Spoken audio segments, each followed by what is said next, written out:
حوصلہ ہے. اگر وقتی طور پہ حوصلہ کر جاؤ گے, دلیری کر جاؤ, آنے والا وقت آسان ہو جائے.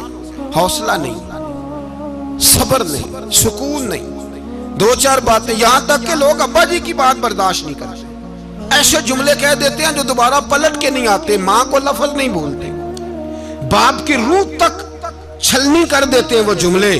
لیکن لوگ اس وقت حوصلہ کرنے, اور ہم پنجابی لوگوں نے تو گنجائش ہی بڑی دے دی ہے.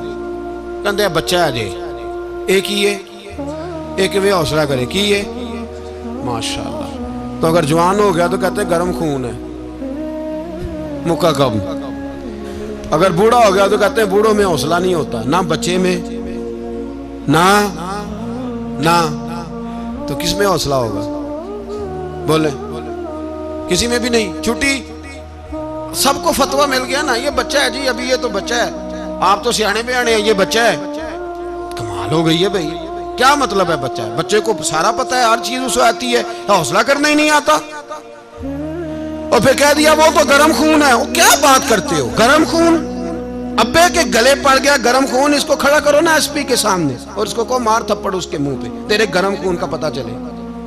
غریب کے یہ گلے پڑ گیا, اس کو کھڑا کرو ایس ایچ او کے سامنے, پھر پتہ چلے گا خون کتنا گرم ہے. وہاں بالکل چپ ہے, بالکل خاموش ہے, اور گرم خون اس کا صرف اماں کے لیے. جلال صرف رہ گیا اگر غریب گھر کی بیٹی بیاہ کے لایا تو صرف اس کے لیے. کوئی ایسی بات نہیں, ہم بڑے سیانے, ہمارا غصہ بڑا سمجھدار ہے, ہمارا وہ گرم خون بڑا سیانا ہے. وہ جہاں دیکھتا ہے کہ معاملہ ہلکا ہے تو وہاں وہ گرم خون جلال میں, اور جہاں دیکھتا ہے کہ سامنے والا تگڑا ہے تو وہاں وہ گرم خون فوراً ٹھنڈا ہو جاتا ہے. حوصلہ پیدا کرے. زندگی حوصلے مند لوگ جیتے ہیں, جو حوصلے مند نہیں ہوتے وہ تو زندگی کا ایک سال لطف سے نہیں جی پاتے. حوصلہ کریں, مسکرائیں. نبی پاک صلی اللہ علیہ وسلم نے فرمایا عورت کی اگر آدھی ہے تو تیری تو پوری ہے نا. جس کا مطلب ہے لڑائی اگر بچ سکتی تھی تو مرد کی وجہ سے بچ سکتی تھی, گھر میں امن ہو سکتا تھا. کہتے ہیں جی بڑی بیوقوف ہے, میری سنتی نہیں. تو میں نے کہا جو اس سے بحث کر رہا ہے وہ سیانا ہے؟ بولیں, جو بحث کر رہا ہے وہ عقل مند ہے؟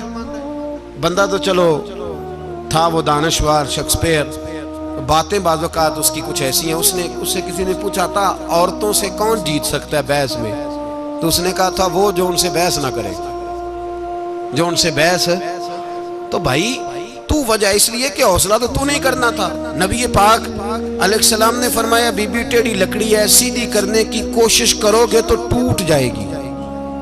سیدھی تو پھر کتنا بیوقوف ہے جو پتھر سے سر رگڑ رہا ہے, کتنا نادان ہے جو یہ حرکت کر رہا ہے, دریا میں چھلانگ لگا کے کہتا ہے ڈوبوں گا نہیں. تو بھائی حوصلہ پیدا کرے, علم پیدا کرے. بہت ساری ایسی باتیں کرے کہ جس میں اشتعال آئے گا, فٹافٹ 3 لفظ طلاق کے دے دیے, اب بھاگا گیا مفتی صاحب کے پاس, اوہو 4 بچوں کا کیا بنے گا. اور یہ بات پکی ہے کہ بچوں کو صرف ان کی ماں ہی پال سکتی ہے, ان کی ماں.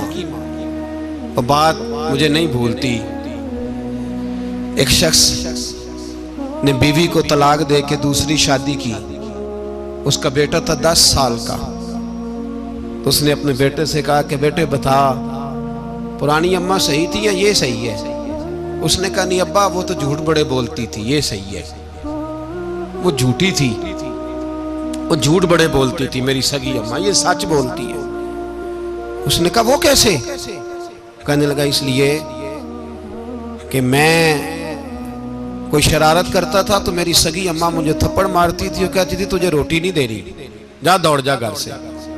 تو میں دوڑ جاتا تھا تو جھوٹ بولتی تھی نہیں دینی, پھر آدھے گھنٹے کے بعد مجھے ڈھونڈنے لگ جاتی تھی, ڈھونڈ کے لاتی تھی, پھر میری منت کرتی تھی, پھر مجھے کہتی تھی نہ مجھے ستایا کر, پھر میرا ماتھا چومتی تھی, پھر میری مرضی کا کھانا بنا کے دیتی تھی, پھر میرے منہ میں لقمے ڈالتی.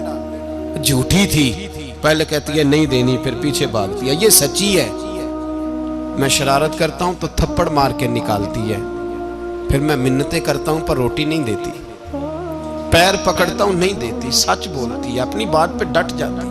او بھائی بچے اس کی ماں ہی پال سکتی ہے, تو نے 3 جملے کہتے سوچا ہی نہیں, تیرا کا گیا تو یہ تو نئی بیوی ملے گی, اور اس کا بھی کیا گیا, اس کو بھی شاید شوہر مل جائے. ان پھولوں کی پرورش صرف ان کا مالی کر سکتا ہے, دوسرا کر سکتا تو تو نے حوصلہ ہی نہیں کیا. ٹھیک ہے غلطی بی بی کی تھی پر تو مرد تھا نا, تیرے پاس تو دلیری تھی. فٹافٹی 3 طلاق کے جملے کہہ دیے. اور میرے رسول پاک علیہ السلام نے فرمایا جائز کام بڑے ہیں پر طلاق جائز تو ہے پر میرے رب کو پسند نہیں, اللہ کو پسند. تو نے مالی بگا دیا جس نے تیرے گھر کا باغ سینچنا تھا. تو بھائی یہ حوصلہ نہیں. درجنوں طلاقیں, 20 کیس, اور ابھی وہ شادی کے پورے کپڑے نہیں پہنے تو طلاق پہلے. اس کی وجہ یہ کہ حوصلہ نہیں, صبر نہیں, رضا نہیں, ہم احساس نہیں کرتے. اگر تو یہ سمجھ جائے کہ بس اللہ نے جو میرے لیے بہتر سمجھا مجھے دے دیا, صحیح ہے, میری آزمائش ہے, کیا ہے, کچھ ہے جو اس نے بہتر سمجھا مجھے, اس نے, پھر تو سکھی ہو جائے, تیرے لیے جینا آسان ہو جائے, پھر تو بہت ساری پریشانیوں سے, آزمائشوں سے دور ہو جائے. میرے نبی پاک صلی اللہ تعالی علیہ وسلم نے نا عثمان بن طلحہ, کعبے کی چابی ان کے پاس ہوتی تھی. تو حضور نے ایک دن فرمایا عثمان, اچھا یہ نہیں تھا کہ عثمان خاص لوگوں کو چابی کعبہ کھول کے دکھاتے تھے, بلکہ ان کو قریش کی جانب سے یہ حکم تھا کہ جو بھی تجھے کہے تو نے کعبے کا دروازہ کھول دینا. نبی پاک علیہ السلام نے نا ہجرت سے 2-4 دن پہلے کہا کہ عثمان ذرا چابی دو, میں نے کعبہ اندر سے دیکھنا ہے. بڑے ٹھنڈے دل سے ذرا سننا, ادھر دیکھو میری طرف, ادھر دیکھیے گا ذرا میرے بھائی. میں نے ایک بندے سے کہا یار پانی کی بوتل دینا دکاندار سے, ایک ہے اس نے کہہ دیا نہیں میرے پاس. اس بات کا کوئی غصہ بولیے, اور اگر وہ کہے سارے زمانے کو ملے گی آپ کو نہیں دینی, پھر بولے میرا خیال ہے چپ کر کے ہنس کے آ جائیں گے, سوال ہی نہیں پیدا ہوتا. ہم کہیں گے مجھے نہیں نہ دینی, تو نے تو دکان اٹھا یہاں سے, بند کاری سے. کیا مطلب ہے سب کو دینی ہے تجھے نہیں دینی, کیا معنی ہے اس کا؟ لے کے جاؤں گا, جھگڑا ہوگا, بحث کریں گے. عثمان بن طلحہ سے حضور نے فرمایا دروازہ کھولو, کعبہ دیکھنا ہے. عثمان کہنے لگا میں ساری دنیا کو دکھاؤں گا, آپ کو نہیں دکھاؤں گا. کتنی سخت بات ہے, پر قربان جائیں رسول اللہ کے حوصلے پہ صلی اللہ علیہ. عثمان کہتے ہیں میں نے یہ بات کی تو نبی پاک مسکرانے لگے, اور میں اچھا نہیں دینی. تو حضور نے نا مسکرا کے اور میری کمر پہ تھپکی دی, فرمایا اچھا یاد رکھنا یہ چابی میں تجھ سے لے لوں گا, اور جس کو میرا دل کرے گا میں اس کو دوں گا. عثمان کہتے ہیں روز رات کو نبی پاک کے یہ جملے میرے کانوں میں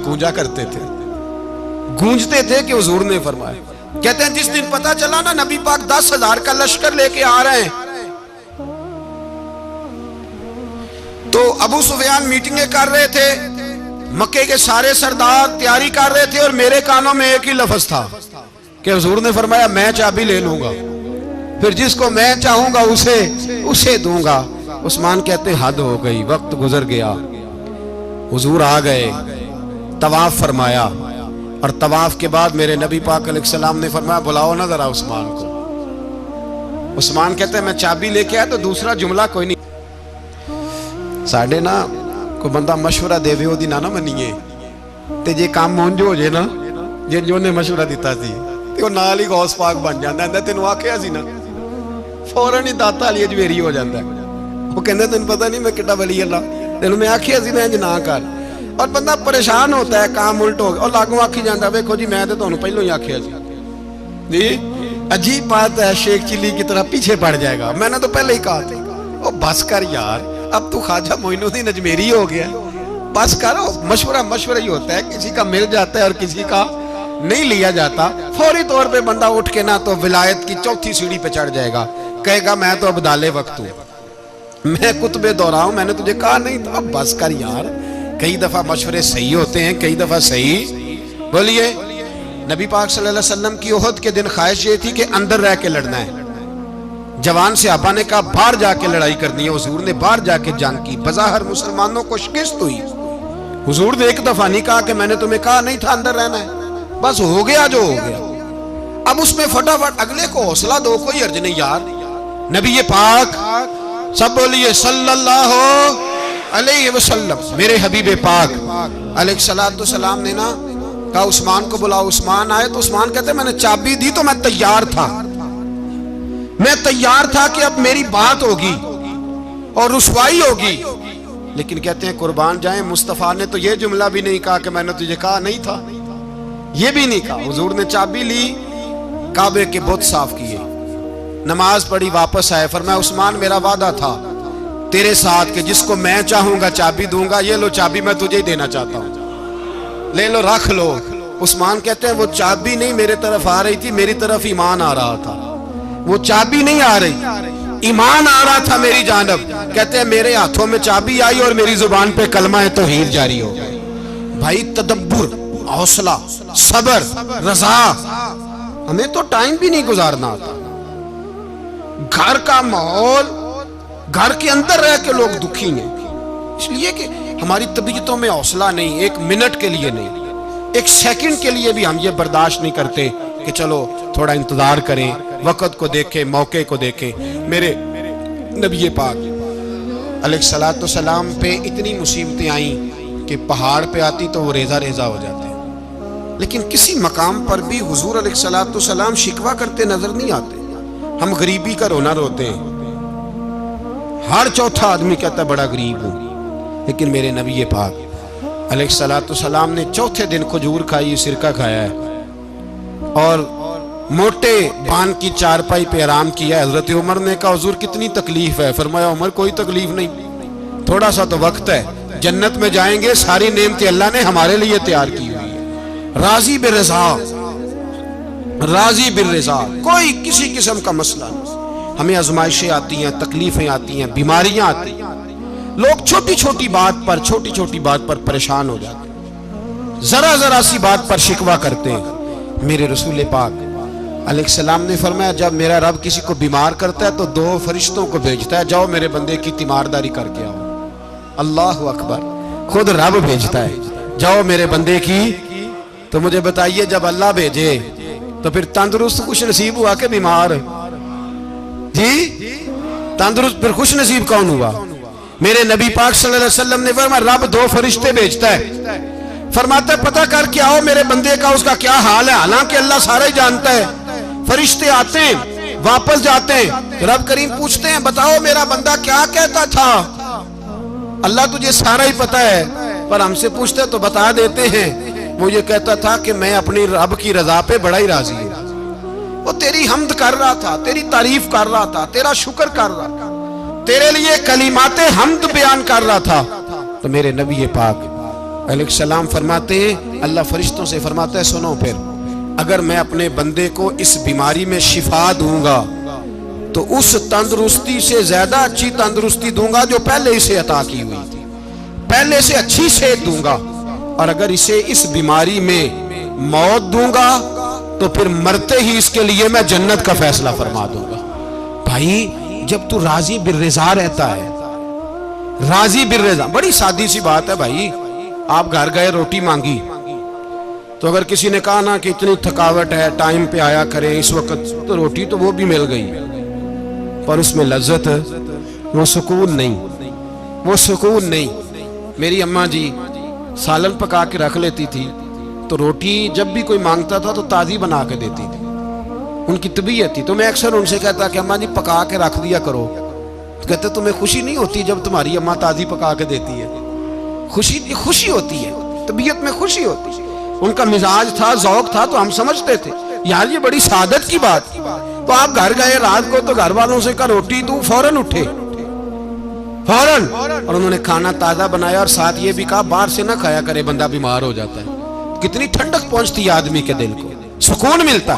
تو بھائی بیماری تو آپ نے کاٹ لی, لیکن ساتھ کہو ہو بڑا بیمار ہوں, میں نے تو اتنے گناہ بھی نہیں کیے, ظلم بھی نہیں کیا, کسی کو کچھ بھی. اب بیماری تب بھی کٹ گئی, پر بڑی آزمائش, مریض ڈاکٹر کے گلے پڑ رہا ہے, اس کے لواحقین جھگڑے کر رہے ہیں, بیماری وہ بھی کٹ گئی. اور ایک بیمار وہ ہے جو چارپائی پلیٹا ہے اور کہتا ہے جس طرح میرا اللہ راضی اسی طرح میں بھی راضی. تو بیماری اس کی بھی کٹ گئی. حضرت یونس علی نبینا علیہ الصلوۃ والسلام نے ایک دن حضرت جبریل امین ملنے آئے تو جناب یونس علیہ السلام کہنے لگے اے جبریل, اللہ کے نیک بندوں میں جو اللہ کو اس وقت سب سے زیادہ پسند ہے نبیوں کے بعد, توجہ کرنا بات پر، جو سب سے زیادہ اللہ کو پسند ہے نبیوں کے بعد ولیوں میں، اور سب سے زیادہ اللہ جس کو اللہ کی بارگاہ میں عبادت گزار لکھا جاتا ہے، میری اس بندے سے ملاقات کراؤ۔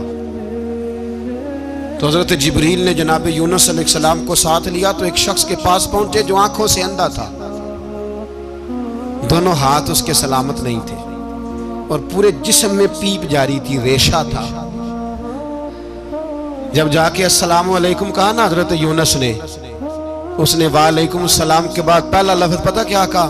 اس نے کہا یا اللہ تیرا شکر ہے، یا اللہ تیرا، آپ بھی ادا کریں اللہ کا شکر، یا اللہ تیرا، اللہ تیرا شکر ہے۔ تو حضرت یونس علیہ السلام کہنے لگے تو شروع سے اس طرح کا ہے، نابینا بھی اور ہاتھوں سے معذور بھی اور سارا جسم شروع سے؟ تو بڑے ہی خوبصورت لفظ اس بیمار نے کہے، کہنے لگے نہیں حضور میں بالکل ٹھیک ٹھاک تھا، جب تک میرے رب نے چاہا کہ یہ دنیا کو دیکھے تو تب تک اس نے مجھے آنکھیں دیں، اور جب اس نے چاہا کہ اب اس کا دیکھنا بہتر نہیں تو اس نے واپس لے لی۔ تو یا اللہ تیرا شکر ہے، اللہ تیرا شکر ہے۔ پھر کہا جب تک اس نے چاہا کہ میرے ہاتھ رہے تب تک رہے، جب اس نے چاہا کہ میرے لیے بہتر نہیں تو اس نے لے لیے، تو یا اللہ تیرا شکر ہے۔ جب تک اس نے چاہا کہ میرا جسم صحیح و سلامت رہے تو رہا، اور جب اس نے چاہا کہ میرے لیے بہتر نہیں تو مجھے بیمار کر دیا، تو یا اللہ تیرا شکر ہے۔ تو حضرت یونس علیہ السلام کہنے لگے جبریل واقعہ یہ اللہ کا سب سے زیادہ شکر گزار بندہ ہے، سب سے زیادہ عبادت گزار بندہ ہے، سب سے زیادہ۔ میرے نبی پاک علیہ السلام نے فرمایا میرا مومن ہر حال میں ہی نفع میں ہے، نعمت ملے تو شکر کر کے نفع، مصیبت آئے تو صبر کر کے نفع، اپنی زندگی میں تحمل، بردباری، علم پیدا کرے، حوصلہ پیدا کرے۔ ہر آنے جانے والے شخص کے مزاج کے مطابق اسے نہ ملے، اپنا مزاج صحیح رکھے، اپنی طبیعت کے مطابق اپنے ماحول کو برقرار رکھیں۔ علم کے ساتھ گزارا کرو گے تو رشتہ داروں سے بھی بنی رہے گی، دوستوں سے بھی بنی رہے گی، ہر ایک سے تعلق رہے گا۔ اور اگر آپ کے اندر یہ حوصلہ نہیں تو پھر سارے معاملات پریشانی کا شکار ہو جائیں گے۔ اللہ ہمیں سمجھنے کی توفیق عطا فرمائے۔ آخر دعوانا